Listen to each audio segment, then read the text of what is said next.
Porque Oscar no quiere darnos entrevista ahora, man. Es diputado de la Asamblea Nacional, miembro de la Comisión Eso no es Permanente de cierto, eso no es cierto. Finanzas Son y ustedes en Desarrollo Unión Nacional. Radio que lo invitan a uno a varios programas a la No, vez no, y no, luego no, se no. enredan El, ustedes el del solos. enredo eres tú. Pero desde que se inventaron las excusas, mi amor, Adán es un No, yo a ti inocente. nunca te he sacado el cuerpo, todo lo contrario. Ayer pasamos un muy buen rato con la gente de la Embajada de Turquía, darle las gracias a la Embajada de Turquía que nos invitó. Cada vez se siente más la presencia del gobierno turco en Venezuela, en materia comercial, en materia cultural y en materia política incluso.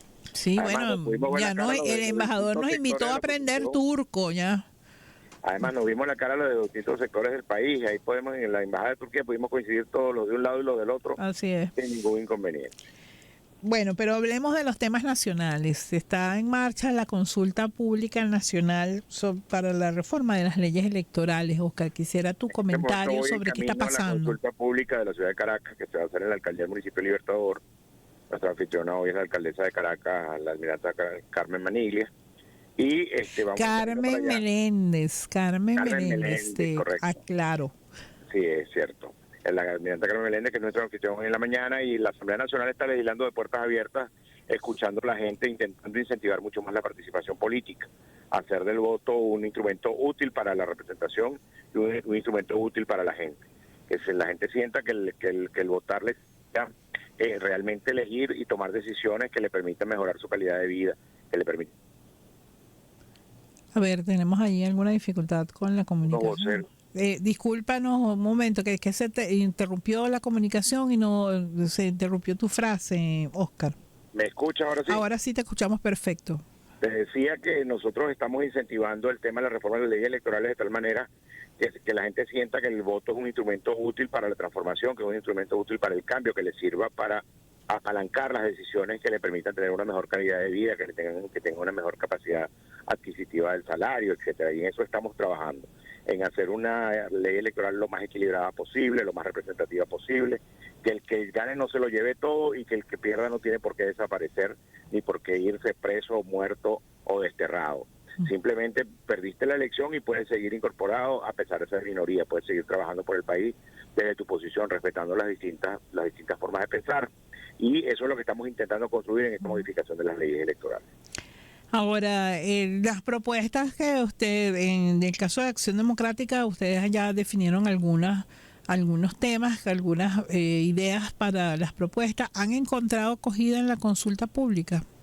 Hemos encontrado mucho eco en la consulta pública, hemos trabajado sobre todos los temas de ampliar la representación proporcional de tal manera que el resultado se parezca mucho más a la representación que hoy se obtiene. Estamos diciendo, por ejemplo, que en esta Asamblea Nacional, en vez de ser 20 diputados con el resultado de 2020, hubiéramos podido ser hasta 75. Y eso daría una asamblea mucho más representativa, mucho más equilibrada. No es lo mismo 257 a 20 que 200 a 77, a pesar de seguir siendo minoría, pero íbamos a reflejar una mayor cantidad de opiniones, íbamos a reflejar una pluralidad de ideas que enriquecen el debate y que hacen que el sea también un escenario mucho más plural. Eso por un lado. Por otro lado, estamos hablando también del tema de la paridad de género. Acción Democrática fue el partido que le dio el voto a las mujeres en la Revolución de Octubre del 45, aboga porque nuestras mujeres sean iguales. Bueno, en el 45 yo creo que fue un golpe de Estado lo que hubo, no una revolución. La Revolución de Octubre, aunque a ustedes los de izquierda no les guste, la Revolución de Octubre que le dio el voto a los analfabetas y a las Bueno, ahí mujeres, tenemos una visión distinta de lo que pasó allí. Ciudadanos iguales a los hombres, que hizo que los analfabetas pudieran votar, que acabaron con el voto censitario, donde solamente los que sabían leer y escribir tenían determinada cantidad de dinero podían votar. Esos son los grandes logros de la Revolución de Octubre que se concretan luego en aquella Asamblea Nacional Constituyente que presidió el poeta Andrés Eloy Blanco y que desembocan luego en la presidencia del maestro Rómulo Gallegos, nuestro insigne escritor, como presidente electo por el voto popular, como primer presidente electo por el voto popular, y que luego fue derrocado por un golpe de Estado el 24 de noviembre del 48 que desembocó en la dictadura de Marcos Pérez Jiménez. Un apretado resumen, pero igual yo tengo diferencias en tu visión de lo que pasó también en octubre, por cierto, del 45. Pero no vamos a hablar del 45, vamos a hablar del 2024. Estamos hablando del hoy y del hoy que vamos construyendo. Así es. Y que vamos construyendo con esta reforma de leyes electorales. Está planteado reformar la ley de partidos políticos para abordar el tema del financiamiento y el tema de la participación y los límites a la participación de quienes invocan invasiones extranjeras, quienes convocan a hechos de violencia para tomar por asalto del poder. Ahí, ¿qué receptividad ha tenido eso? Y ahí me gustaría saber si entre la militancia opositora ha habido eco sobre ese planteamiento en particular, porque... No, es un planteamiento más de los sectores afines al gobierno. Sí, pero por eso te pregunto si eso ha tenido rechazo, ha tenido alguna aceptación, alguna crítica respecto a ese planteamiento en particular, porque fíjate, por ejemplo, y tú lo debes saber, Oscar, porque yo sé que tú eres estudioso de esos temas, pero por ejemplo en Alemania, quienes invocan la doctrina nazi de Hitler no pueden participar en procesos políticos. De hecho, los partidos nazis y neonazis que se han creado en Alemania no participan en procesos electorales. ¿Nos escucha, Oscar? Tenemos nuevamente allí alguna dificultad de comunicación. Estamos conversando con Oscar Ronderos, diputado a la Asamblea Nacional, miembro de la Comisión Permanente de Finanzas y Economía y Desarrollo Nacional, a propósito de estas consultas que se están haciendo para la reforma de las leyes electorales, que incluyen, bueno, no solamente la ley de procesos electorales, la ley de partidos políticos y también entiendo que la ley del poder electoral es parte de este paquete que se está revisando. Pero bueno, vamos a ver si logramos nuevamente el contacto, porque además ya está en la Asamblea desde hace poco más de 10 días el presupuesto del 2025. Ya debe estar revisado por la Comisión Permanente de Finanzas para su presentación en plenaria. A ver, ahora sí lo tenemos nuevamente. Sí, Oscar, te escuchamos nuevamente. Volvió. Sí, volvió. Oye, te preguntaba sobre este planteamiento que se hace respecto a la participación política de quienes invocan golpes de Estado, intervenciones militares, intervenciones de potencias extranjeras en la política nacional.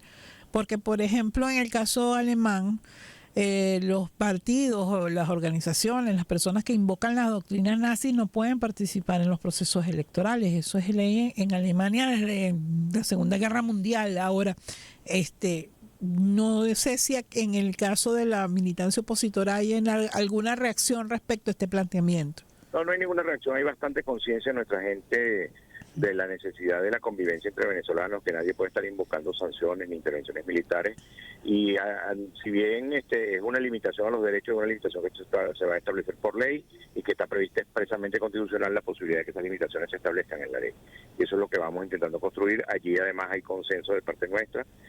No estamos de acuerdo con que se le quite la nacionalidad a nadie, como hay alguna propuesta por allí suelta, pero sí estamos de acuerdo con que se limiten los derechos de las personas que invocan invasiones extranjeras, que invocan sanciones y que utilizan la violencia como herramienta de la política. ¿Eso tú crees que si finalmente quede en las leyes electorales? Sí, eso va a estar perfectamente reflejado y se van a establecer limitaciones, no solamente a los ciudadanos, sino a las organizaciones políticas que promuevan ese tipo de iniciativas. Porque yo creo que aquí ha habido mucha laxitud y me atrevo a hacer este comentario que es mi opinión personal sobre este tipo de temas, sobre la invocación de invasiones, de golpes, de conspiraciones, etcétera. Y porque hasta ahora, a pesar de que es público, notorio y comunicacional, quienes han hecho este tipo de llamados, no hay ninguna, por lo menos un procedimiento que tenga algún resultado. Probablemente haya procedimientos abiertos, pero ajá. Y creo que eso también la gente lo resiente, ¿no? Del lado del gobierno se utiliza como una herramienta de presión política para la negociación y no se ha tomado en serio que se trata realmente de una conducta delictiva y que se trata de una conducta reprochable que debe tener sanciones penales y que debe tener limitaciones al ejercicio de los derechos políticos de las personas que incurren en este tipo de conducta. Oscar, pero además de participar en esta consulta pública nacional, tú también eres miembro de la Comisión de Finanzas y Economía, que supongo yo ya revisó el presupuesto 2025. ¿Qué nos puedes decir al respecto? Apenas lo consignó el Ejecutivo Nacional el jueves de la semana pasada. Estamos en el proceso de distribución del material, está en el proceso de reproducción del material para hacernos llegar el presupuesto público. Aún no tenemos el acceso en digital de la información completa, pero en cualquier momento debemos acceder a ello y vamos a empezar la discusión de la ley de presupuesto, que es indispensable que esté lista lo más pronto posible para el ejercicio 2025. Así es. Pero además, en su momento tú hiciste algunas observaciones muy serias, muy contundentes al presupuesto de este año, al del 2024. Seguimos insistiendo y aspiramos que el presupuesto 2025 esté incluido el incremento de los salarios de los funcionarios públicos, que es la gran nómina pública que sostiene el Estado, el incremento de salarios de maestros, policías, bomberos, servidores públicos en general, y que dependen de la nómina del Estado. Y que se acabe con la bonificación del salario y que realmente se salaricen todos los bonos, de tal forma que ese poder adquisitivo de la gente, el que pueda realmente le permita acceder por lo menos a la canasta básica, que es nuestra reclamación. Estamos haciendo de nuevo el planteamiento de lo indispensable que es que se incluya el presupuesto el incremento de los salarios para el año que viene. Creemos incluso que debe cambiarse la política del Estado de estar financiando el diferencial cambiario, y que ese dinero que se invierte en el diferencial cambiario se invierta en servicios públicos, se invierta en otros temas, y que permitan que el dólar fluya en función de la oferta y la demanda, y que esa intervención cambiaria a la que se han dedicado más de 4.000 millones de dólares este año se vayan a la inversión pública en materia de agua, de electricidad, etcétera. ¿Y tú ves realmente eso viable? ¿No crees que pueda más bien generar nuevas distorsiones? Ya hay preocupación por la distorsión que se está generando desde el mes de agosto. Una intervención de 4.000 millones de dólares este mes, y ya tenemos un diferencial entre el dólar oficial y el dólar libre de casi $10. Estamos hablando de 52 contra 42.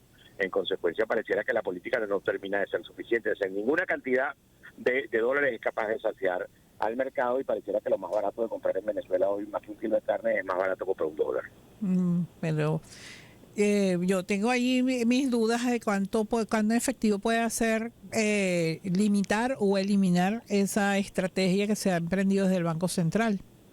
Creo que eso ha funcionado en otro momento, pero pareciera que ya hoy no nos damos abasto. Y de agarrar todo lo que ingresa en materia de divisas petroleras y en materia de ingreso público y dedicarlo solamente al diferencial cambiario, pareciera que no retribuye en políticas públicas y en servicios y en suplir las necesidades de la gente. Bueno, es un tema complejo. Es muy complicado porque es un tema económico de macroeconomía que depende de la política pública que decía. Así es. Así tal cual es. En todo caso, tenemos expectativas porque entiendo que ya estamos con los lazos bien apretados para la aprobación del presupuesto 2025, ¿no? Sí, estamos contra el reloj. Lo que pasa es que regularmente el gobierno tiene la costumbre de traerlo en el límite de la fecha para presentarlo y luego discutirlo en el límite de la fecha para aprobarlo. Pero ya estamos acostumbrados, nosotros estamos listos para el debate cuando venga. Gracias por acompañarnos hoy, Oscar. Siempre bienvenido. Un placer, siempre la conversa. Un abrazo. Era el diputado Oscar Ronderos, miembro de la Comisión Permanente de Economía, Finanzas y Desarrollo Nacional, a propósito de dos temas. Uno, la consulta pública nacional para la reforma de las leyes electorales. El caso de Acción Democrática ha planteado varios puntos. Uno de ellos, la modificación del método de representación proporcional en los cuerpos deliberantes. En particular ponía el ejemplo de la Asamblea Nacional, donde el método permite a la mayoría llevarse casi todo y a las minorías muy poco en proporción a los votos obtenidos. Ya ha pasado por lo menos en 3 periodos cuando se ha aplicado este método. También insisten en el tema de la paridad de género en los cargos de elección popular. un tema que ha sido una bandera del chavismo desde hace más de 10 años, sin embargo, no se ha logrado. En algún momento, inclusive, acá a la cabeza de los poderes públicos había solo un hombre, el presidente de la República, y 4 mujeres al frente del resto de los poderes. Sin embargo, hoy la realidad es otra, e incluso en la Asamblea Nacional la proporción dista mucho de ser paritaria. Otro tema que abordó fue el del presupuesto, que está en los tiempos límites, como él mismo decía. El presupuesto 2025 fue entregado la semana pasada, me corregía en ese sentido, porque yo lo recordaba como hace un poco más de tiempo, pero sin embargo ya está en proceso de distribución el material en la Comisión de Finanzas, que debe perentoriamente hacer el informe para presentar frente a la plenaria.